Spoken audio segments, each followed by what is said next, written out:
এটা কি? এইখানে তো কোনো পাখিও দেখা যাচ্ছে না। আসবে আসবে, তুমি শুধু টাকা রেডি রাখো। এই, আমার কাছে ক্যাশ পাক্কা আছে, কিন্তু তোর গোলটা রেডি তো? হ্যাঁ? আমি যা কিছু ডিল করি পিওর গোল্ডেরই করি। যখন ও নিয়ে আসবে তখন টেস্ট করো। আরে টেস্ট আবার কিসের জন্য? এটা কি কোনো খাবার জিনিস নাকি? হ্যাঁ, ফালতু ফালতু মাথা খাস না, পছন্দ না হলে বিজনেস করিস না, চল এখান থেকে। আরে ভাই, এত রেগে যাচ্ছ কেন তুমি? আচ্ছা, তোমার পার্টি কোন দিক দিয়ে আসবে বলো তো? সেই সব কিছু আমি জানি না, শুধু ফোনে ডিল করা হয়।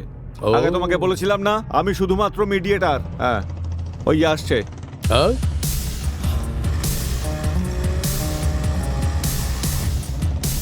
এটা কি? এরা সবাই মুখে মাস্ক পড়েছে কেন বলো?